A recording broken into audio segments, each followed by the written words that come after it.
So let's jump into my presentation, where it's kind of a two-part presentation. First is going to be a green maintenance and operations manual that I've been helping Mutual Housing. I've been authoring it for Mutual Housing for 17 of their multifamily affordable housing communities.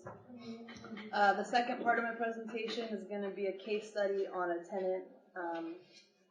tenant education program that was implemented in a 160-unit affordable housing community in San Ysidro, California. So jumping in real quick with the Green Operation and Maintenance Manual on the second slide, basically just talking about each subject that we think is really important and things that are kind of leading edge best practices. So one thing we're really pushing with these maintenance and operation manuals is indoor air quality. All these buildings are already there. Mutual Housing has beautiful buildings. They're all leading towards zero net energy in some way. Green design is what they're pushing towards.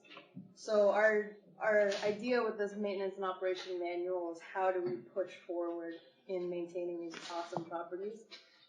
So mainly indoor air quality, low VOC, paints, caulks, and sealants, no carpets, push resilient flooring as much as possible because the carpets are just like a big filter for nasty stuff.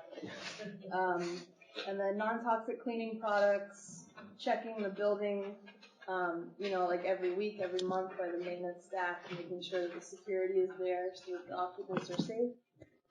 The next slide is where we jump to the HVAC section.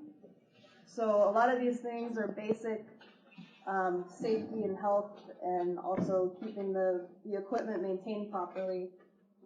So we've got combustion safety testing, heating and AC maintenance annually, replacing the HVAC filters every 3 months that Mutual Housing is already doing. I didn't even have to nudge them in any way. That's like going above and beyond, I think. And then beyond that, the refrigerant charge test, fan watt draw, and duct testing, those are just kind of following code for the future and giving best practices right off the bat. And this is going to be what we're recommending they implement right away when we pull out this manual at the end of September. So the next slide is on water heaters.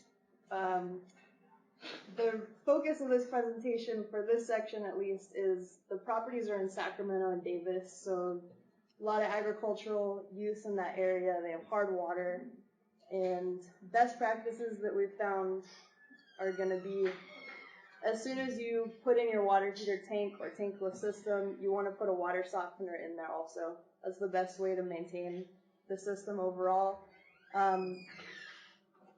Water heater flushes are recommended also to maintain the system. If you have a tankless system, found out that you should flush the tank every 6 months if it's fresh. If it's an older system and you're starting maintaining it now, maybe every 2 years would be more beneficial because damage has already been done. As you can see in this picture with a tank water heater, that's what it looks like when you have that buildup of those minerals from the water.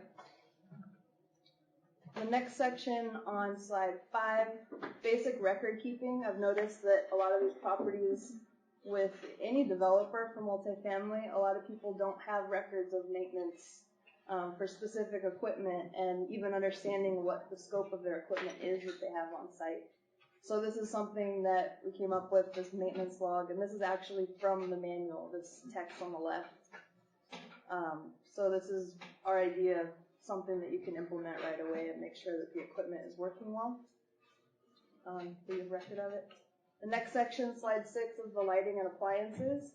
So nothing really new here. We have LED lighting that we're recommending, motion sensors, photo cell sensors for the outdoor lights. And then all new appliances, when it's replaced, just replace them with Energy Star or better.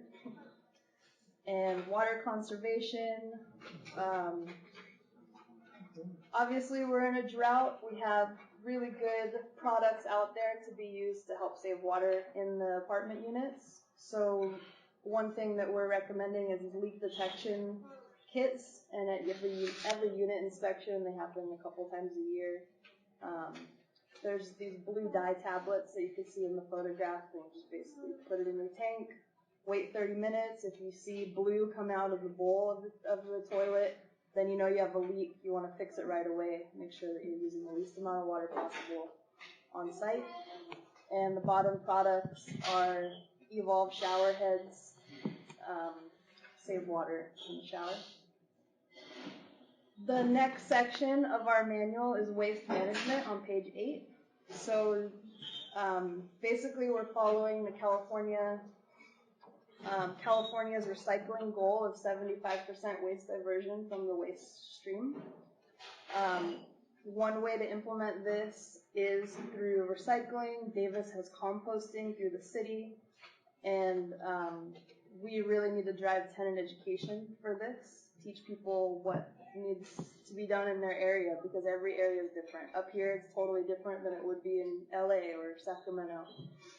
So a sign like this on the bottom, please recycle, clean paper, like just trying to show what common products people would use. Put this in the dumpster area right next to the trash bins, so that every time that the adults or the kids are going to be taking out the trash, they're going to face it and they're going to be educated from it.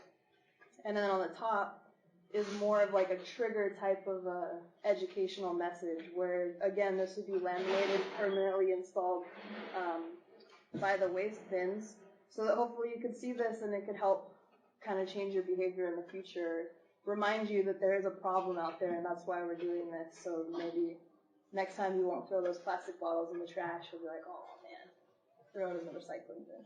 I need 10 more minutes. Okay. Pest management, organic landscaping, all this stuff. Just try not to use pesticides, not to poison people. Use this organic weed killer recipe. It's awesome. Solar arrays, clean them, and read the meters and log the data so that you can understand what's going on. So, in a brief discussion next on slide 11 about the tenant education program, you will have all of this information. You can check it out later. Basically, science says you could get 5% savings by tenant education. Some of those are in-home meters. This project that we did is through monthly reports. We compared the energy use of each household to the average neighbor at the 160-unit apartment complex. Slide 14 shows how we did this. We did monthly reports.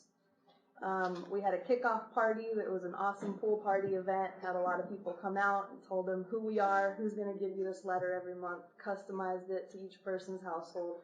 And then we had an energy competition for 30 days.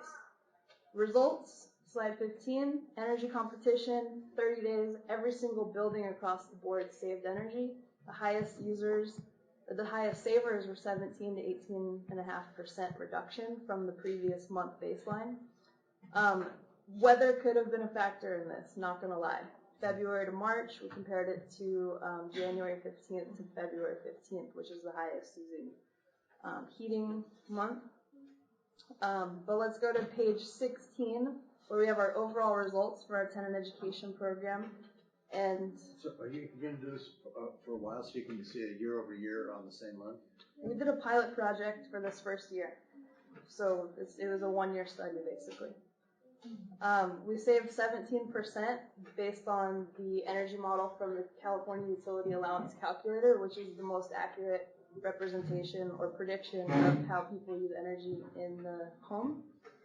So every month consistently use less than predicted, and the last slide, 17, is just showing the highest users overall from that first month that we started the program to the last month. The white line in the middle is showing the average of those highest users. And to me, it looks like about 5%, if not more, savings. So I would say it's a successful program. And if you have any questions on how to implement this in the future, we have best practices at this very last slide, page 18. And beyond that are a couple of appendix resources for y'all. So thank you very much.